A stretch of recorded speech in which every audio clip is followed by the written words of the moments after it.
Hello, this is Kashif Yakub. Anxiety एक ऐसी feeling है जिसका आपको हर वक्त सामना करना ही पड़ता है। किसी ना किसी सिचुएशन में आपको इसको फेस करना ही होता है। एग्जाइटी से नेविगेट करना ऐसे ही है जैसे आप गहरे समंदर में शदीद तूफान में फंसे हुए हो।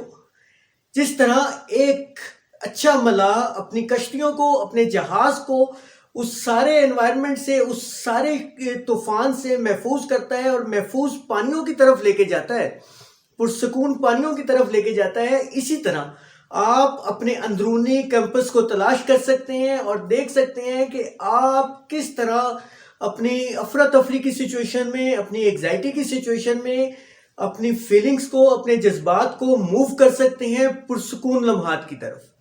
जी, आज के आर्टिकल का टाइटल है what to do if you are feeling anxious at work. आपको क्या करना चाहिए। ये आर्टिकल पब्लिश हुआ है नॉलेज एट वॉटन में 22 मई 2023 को और इसके ऑथर हैं मॉरिस शोजर।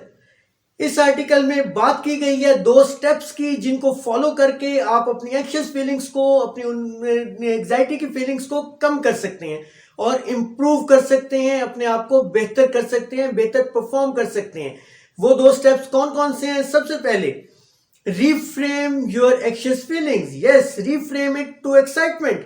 Number 2, performing rituals. तो सबसे पहले बात करते हैं हम एक्साइटमेंट की। reframe it as excitement. जी, आपने देखा होगा आमतौर पे कहा जाता है कि आप गहरी सांस लें, आप 10 तक काउंटिंग करें, आपकी एग्जाइटी बेहतर हो जाएगी। लेकिन इस आर्टिकल में ऑथर शोजे कहते हैं कि anxiety is not a good place for us to live, yet that is where the most of us reside most of the time. जी, मतलब कि एग्जाइटी ऐसी जगह नहीं है जहां पे रहा जाए, लेकिन फिर भी हम में से ज्यादातर लोग ज्यादा वक्त वहीं पे गुजारते हैं। देखिए, जब आप एंग्शियस फील करते हैं तो क्या होता है? आप परेशान होते हैं कि अगर ये काम नहीं होगा तो कैसा होगा, अगर ये काम ऐसे नहीं होगा तो कैसे होगा, अगर ये काम जिस तरह आप चाहते हैं ना हुआ तो कैसा होगा, जो आप जिसको देना चाह रहे हैं उसको ये पसंद ना आया तो कैसा होगा। आपको इन फीलिंग्स को शिफ्ट करना है, इन नेगेटिव फीलिंग्स को पॉजिटिव फीलिंग्स की तरफ और एक्साइटमेंट का सोचना है।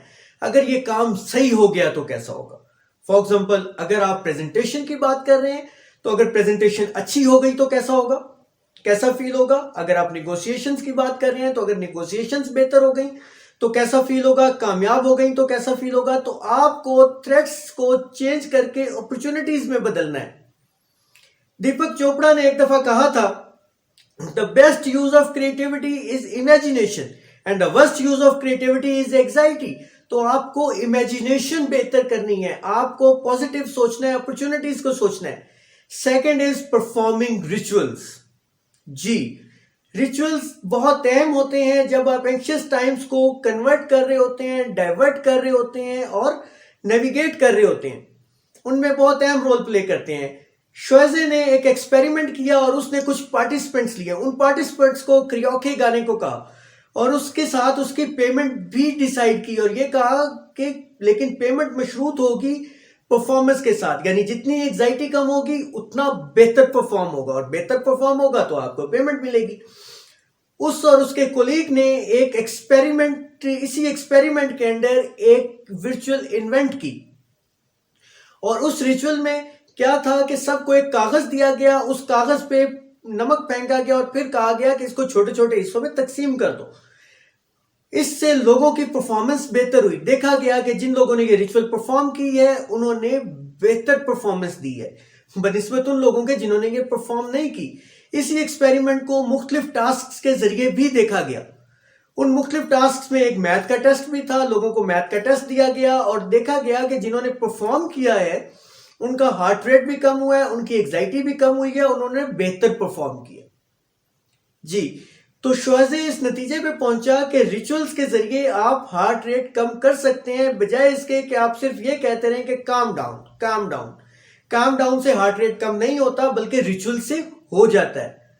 यहां पे मैं एक कोटेशन शेयर करूंगा डैन मिलन की, जिसमें वो कहते हैं, you don't have to control your thoughts, you just have to stop telling them control you. जी, आपको अपनी थॉट्स को कंट्रोल नहीं करना, बस ये देखना है कि आपकी इमोशंस, आपकी थॉट्स आपको ना कंट्रोल कर रही हो। राइट। मैनेजर्स के लिए ऑथर सजेस्ट करता है कि आपको क्या करना है, आपको आइडेंटिफाई करना है कि क्या रीजन है कि जिसकी वजह से आपके एम्प्लॉइज एंग्शियस फील कर रहे हैं, क्या एग्जाइटी की वजह है, और फिर आपने कोशिश करनी है, देखना है कि उस एग्जाइटी की फीलिंग्स को, उस सिचुएशन को, उस टेम्परेचर को किस तरह से कम किया जा सकता है, किस तरह से इंप्रूव किया जा सकता है। तो आपकी जिम्मेदारी है एज अ मैनेजर कि आप सबसे पहले आइडेंटिफाई करें कि आपकी एग्जाइटी क्या है, आप किस वजह से एग्जाइटी फील करते हैं, और फिर देखें कि आपके इर्द गिर्द लोग कितने एंग्शियस हैं। जी, होप के आज के आर्टिकल की इस डिस्कशन की बेस पे आपको जो 2 पॉइंट्स दिए गए हैं, यानी reframe it as excitement and performing rituals, इससे आप और अपनी टीम की एग्जाइटी लेवल को कम कर पाएंगे, एंग्शियस लेवल को कम कर पाएंगे। जी, ये था जी आज का article. Hope this was useful for all of us. If you have any comment, आपका कोई भी कमेंट हो, आप बिल्कुल शेयर करें। आप कमेंट में नहीं शेयर करना चाहते, आप ईमेल पे शेयर करें। Will come up with the new one. Thank you very much.